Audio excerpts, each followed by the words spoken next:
Hello guys, आप सभी का कृष्णा ग्रुप ऑफ कॉलेज में स्वागत है। हमारा जो बीएड ओवरसीज प्रोग्राम है, हम उसके अंतर्गत बीएड फर्स्ट ईयर में पेपर कोड E103 में अध्ययन कर रहे हैं, जिसके पेपर का नाम है अधिगमकर्ता के रूप में विकास, growing up as a learner. इसमें हमारा जो चैप्टर चल रहा है वह है किशोरावस्था। इससे पहले हमने शैशवावस्था और बाल्यावस्था के बारे में पढ़ लिया। अब हमारा यह है नया चैप्टर शुरू हुआ था, जिसका नाम है किशोरावस्था, एडोलसेंस।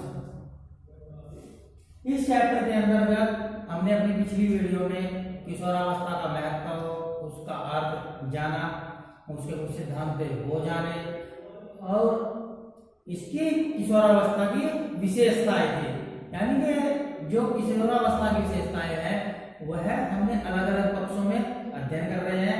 इससे पहले यानी कि आज इस वीडियो से पहले हमने किशोरावस्था की जो विशेषताएं थी वह शारीरिक पक्ष के आधार पर जो विशेषताएं थी उनका अध्ययन कर चुके हैं हम अपनी पिछली वीडियो में।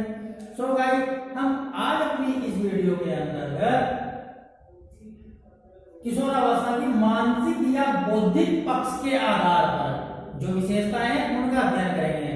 यह इनका अध्ययन भी हम निम्न प्रकार से या निम्न बिंदुओं के आधार पर कर सकते हैं। नंबर 1 है बुद्धि का अधिकतम विकास। यानी कि जो किशोरावस्था की विशेषताएं हैं उनमें जो मानसिक और बौद्धिक पक्ष के आधार पर बुद्धि का अधिकतम विकास, ये भी बहुत महत्वपूर्ण है।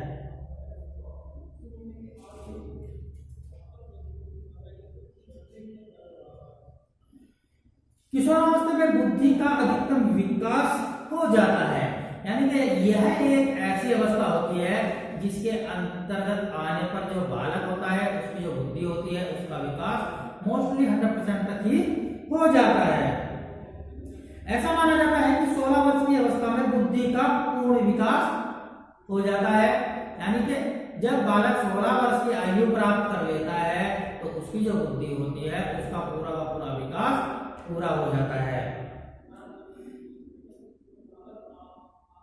उसके बाद बालक अनुभव से सीखते हैं। यानी कि जो बालक की बुद्धि होती है उसका जो विकास है वह तो 16 वर्ष की आयु तक ही हो जाता है, लेकिन जो कुछ भी बालक सीखते हैं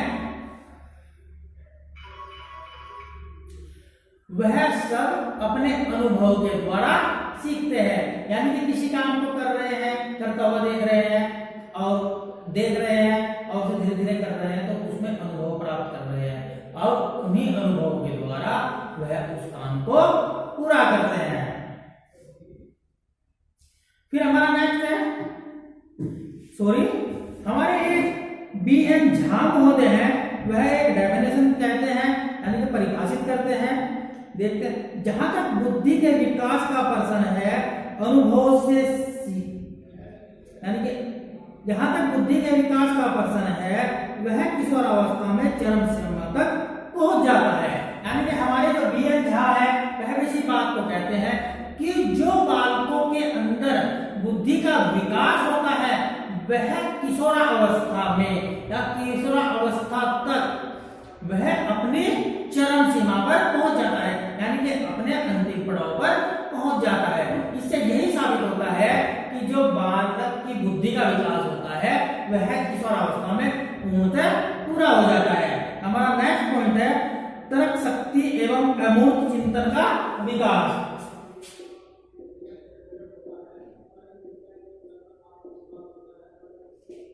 तर्क शक्ति एवं अमूर्त चिंतन का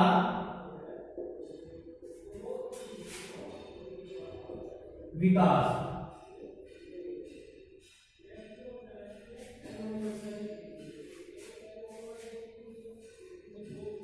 इस अवस्था में किशोर और किशोरी किसी भी बात से एकदम सहमत नहीं होते। यानी कि यह मान लीजिए कि हमने कोई बात किसी बालक या बालिका को कही कि यह पेन है और लिखने का कार्य करता है, तो वह इस बात से एकदम से सहमत नहीं होंगे, वह इसमें तर्क देंगे, अपनी तर्क शक्ति का प्रयोग करेंगे।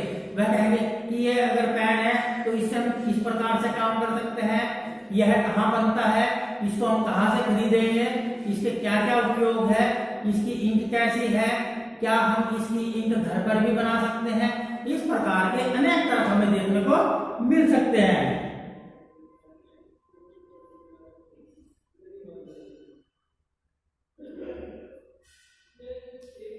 इसी के आधार पर बात को स्वीकार करते हैं, यानी कि तर्क वितर्क करने के आधार पर ही वह बात को स्वीकार करते हैं। इस अवस्था में चंचलता का लोप हो जाता है और वे किसी भी वस्तु के संदर्भ में एवं चिंतन करने लगते हैं। यानी कि जो बालकों के अंदर बाल्यावस्था में जो चंचलता होती है वह खत्म हो जाती है और किसी भी कोई भी अगर वस्तु होगी तो वह उस वस्तु के बारे में अमूर्त चिंतन करने लगते हैं। हमारा नेक्स्ट पॉइंट है अवधान केंद्रित करने और अस्थायी स्मृति का विकास।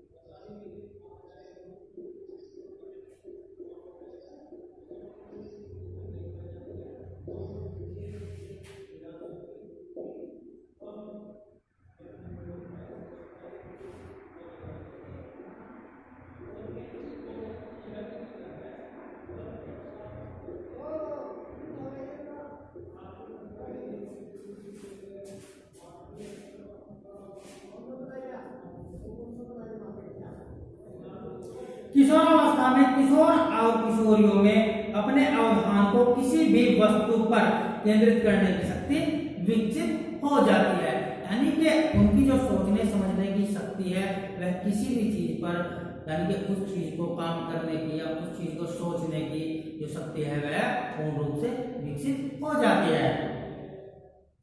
इस अवस्था में उसमें अस्थायी स्मृति का भी विकास हो जाता है, यानी कि वे शीघ्र ही स्मरण कर लेते हैं और स्मरण की गई बात काफी समय तक ध्यान भी रखते हैं। बाल्यावस्था में या शिशुअवस्था में क्या होता है, बच्चे में जो ये शक्ति क्षणिक होती है, कुछ समय के लिए तो कोई बात ध्यान रही, लेकिन धीरे से थोड़ी देर के बाद वह भूल गया।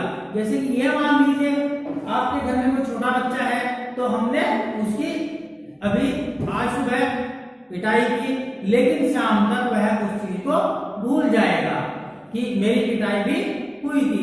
लेकिन किशोरावस्था में ऐसा नहीं है, उनकी जो स्मरण शक्ति है वह अस्थायी हो जाती है। जो काम उन्हें सुबह को दिया जाता है वह काम उनको शाम तक भी याद रहता है और बाद तक भी याद रहता है।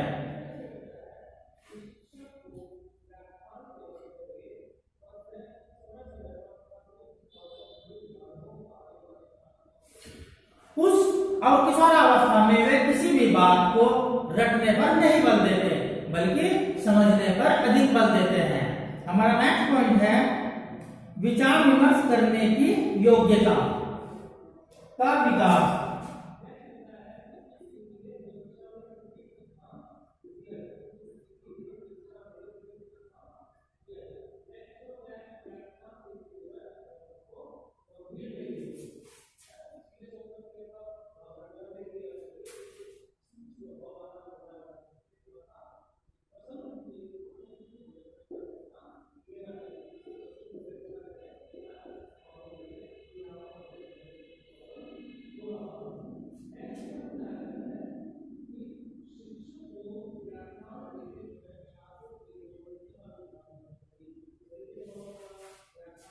कौन सा पॉइंट है, विचार विमर्श करने की योग्यता का विकास। इस अवस्था में किशोरों में विचार विमर्श करने की योग्यता विकसित हो जाती है। बौद्धिक विचार विमर्श के आधार पर वह अपने पहचान स्वयं बना लेते हैं। यानी कि यह एक ऐसी अवस्था होती है जिसमें प्रत्येक बालक या बालिका ये चाहता है कि उनकी जो पहचान है वह स्वयं की हो और वह अपने बात यानी कि जो विचार विमर्श है उनके द्वारा यही चाहते हैं कि हमारा जो पहचान है वह स्वयं से बन जाए।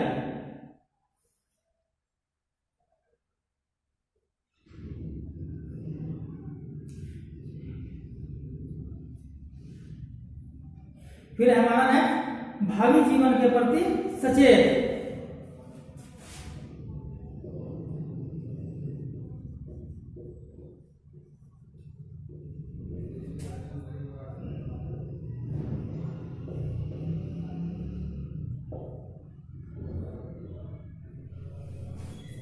भावी जीवन के प्रति सचेत।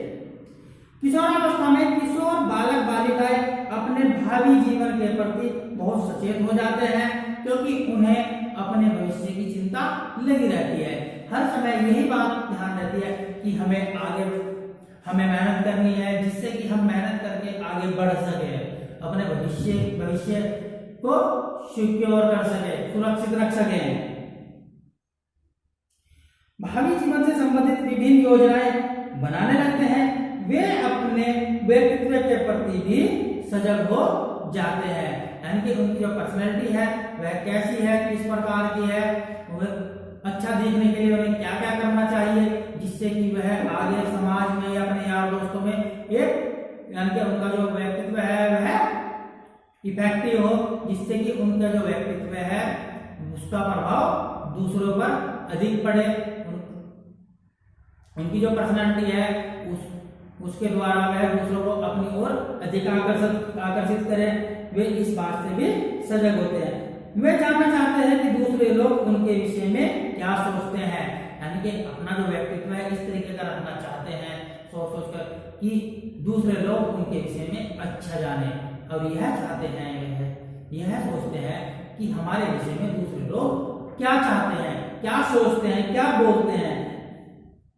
वे परिवार, पड़ोस, विद्यालय, समाज तथा अन्य स्थानों पर अपने व्यक्तित्व का प्रभाव देखना चाहते हैं, यानी कि विद्यालय में अच्छा कार्य करते हैं, जिससे कि उनका प्रभाव दूसरे विद्यार्थियों पे भी पड़े और वह इस बात को महसूस कर सके कि कोई दूसरे जो लोग हैं, पास पड़ोसी है या विद्यालय में है, घर में है, कि हमें किस दृष्टि से सामने वाले देखते हैं और हमारा क्या आकलन करते हैं। इसलिए वह अपने व्यक्तित्व को लेकर भी बहुत सजग होते हैं। हमारा जो नेक्स्ट पॉइंट है वह है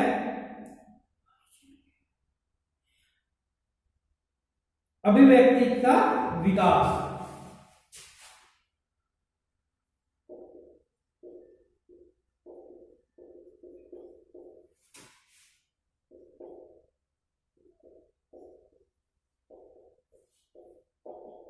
अभिव्यक्ति का विकास। किशोरावस्था में अभिव्यक्ति का विकास यानी कि बहुत हो जाता है या बहुत ही ज्यादा हो जाता है।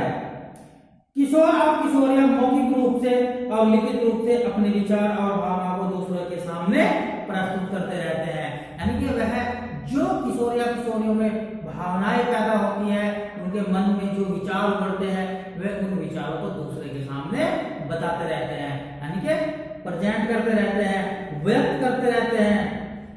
इसके लिए वे वाद विवाद, निबंध, भाषण, कहानी, काव्य आदि प्रतियोगिता में भी भाग लेते हैं, यानी कि वह वाद विवाद, भाग्य, कहानी, प्रतियोगिता आदि में भाग क्यों लेते हैं?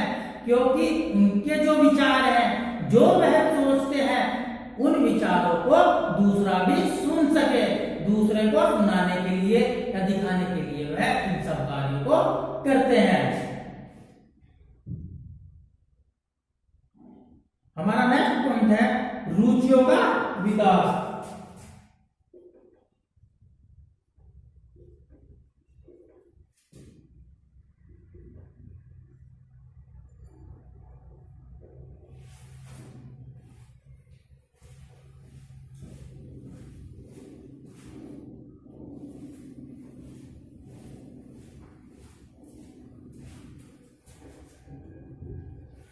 किशोरावस्था में रुचियों का विकास बहुत तेजी से होता है, यानी कि छोटे छोटे जो यानी कि बाल्यावस्था पार करने के बाद किशोरावस्था में जाते हैं तो उनके अंदर अलग अलग प्रकार की रुचियां देखने को मिलती है। उन्हें अच्छे अच्छे खाने की आवश्यकता होती है, कपड़े अच्छे अच्छे वस्त्र पहनने के लिए उनमें रुचि देखी जा सकती है। वह अपने आप को दूसरे से अच्छा रखने के लिए सब कार्य करते हैं, यानी कि इस प्रकार की उनके अंदर रुचि हो जाती है कि वह अपने आप को हमेशा इस प्रकार से रखे कि वह दूसरों से अच्छे हैं। इस अवस्था में लड़कियों में पढ़ने की अधिक रुचि होती है। वे अपना अधिकतर समय कहानी, उपन्यास, कविताएं, नाटक, वैज्ञानिक साहित्य, यौन साहित्य और खेलों से संबंधित सामग्री पढ़ने में अपना समय व्यतीत करते हैं। यानी कि किशोरावस्था में आने के बाद जो लड़के और लड़कियों में, किशोर और किशोरियों में मोस्टली इस प्रकार की रुचि देखी जाती है कि वह हर समय कुछ ना कुछ पढ़ते ही रहते हैं। खेल का साहित्य है या फिर कोई कहानी है, कोई काव्य है, कोई उपन्यास है, उनमें लगे ही रहते हैं। नेक्स्ट पॉइंट है इसमें, इस अवस्था में लड़के लड़कियों खेल भी अधिक रुचि लेते हैं। यानी कि इस अवस्था में आने के बाद, किशोरावस्था में आने के बाद जो लड़के लड़कियां होती है वह खेल में भी बहुत रुचि लेते हैं। लड़के कबड्डी खेलना पसंद करते हैं, कुश्ती खेलना पसंद करते हैं, क्रिकेट खेलना पसंद करते हैं, वॉलीबॉल खेलना पसंद करती हैं, जबकि लड़कियां जो होती हैं वह घर में बैठकर ही खेल खेलना पसंद करती है, टीवी देखना पसंद करती है, रेडियो सुनना पसंद करती है, गाने संगीत सुनना पसंद करती है। इस प्रकार के कार्य में रुचि लेते हैं। भारत में आज यानी कि आज भी टेलीविजन देखने का बहुत ही प्रचलन है। जो लड़कियां होती हैं वो घर में रहती हैं और पूरे दिन टीवी के सामने ही बैठी रहती हैं। इस अवस्था में आत्म प्रदर्शन करने की भी रुचि किशोर और किशोरियों में पाई जाती है। यानी कि यह एक ऐसी अवस्था है जिसमें लड़के अपने आप को दूसरे को दिखाने के लिए कार्य करते रहते हैं। यानी कि ये मान लीजिए कि लड़कियां भी हैं, आत्म प्रदर्शन यानी खुद को प्रदर्शित करना, अच्छे अच्छे वस्त्र धारण करेंगे जिससे कि दूसरे हमारी ओर अट्रैक्टिव हो। जो लड़के होते हैं वह भी ऐसे काम करते हैं, खेल में अच्छा प्रदर्शन करते हैं जिससे कि दूसरे लोग भी उनसे यानी कि प्रेरित हो और उनकी तरफ अट्रैक्शन बढ़े।